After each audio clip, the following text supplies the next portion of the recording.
తెలంగాణ ఎవరి జాగీరు కాదని తన మాతృభూమి అని డిప్యూటీ సీఎం పవన్ కళ్యాణ్ స్పష్టం చేశారు. తాను హైదరాబాద్కు రావడాన్ని, రాజకీయ కార్యకలాపాలు నిర్వహించడాన్ని కొన్ని చిన్న చితకా శక్తులు సవాల్ చేస్తున్నాయని తీవ్రంగా విమర్శించారు.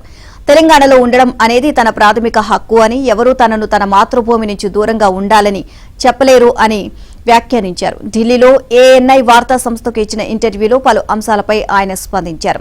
కొందరు రాజకీయ నాయకులు తనను బయటి వ్యక్తిగా చిత్రీకరించడం హాస్యాస్పదమని పవన్ కళ్యాణ్ అన్నారు. కాంగ్రెస్ పార్టీ మద్దతుదారులు కూడా ప్రాంతీయ దృష్టితో తనపై విమర్శలు చేయడాన్ని ఆయన తప్పుపట్టారు. తెలంగాణకు వచ్చేందుకు తనకు ఎవరి అనుమతి అవసరం లేదని, తాను రావాలో లేదో చెప్పేందుకు ఎవరికి హక్కు లేదు అని అన్నారు.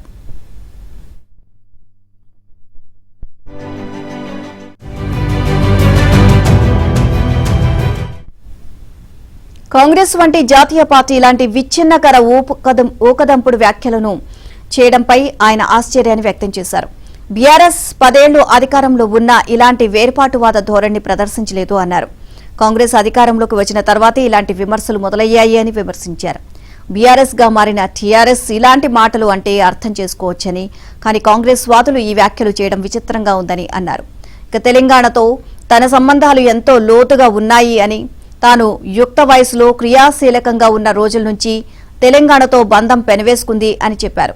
2007-8 నుంచి తాను రాజకీయాల్లో ఉన్నానని, 2014లో జనసేన పార్టీని ప్రారంభించకముందే తన సైద్ధాంతిక పునాదిని తెలంగాణ యువకులు సమర్థించారని ఆయన తెలియజేశారు.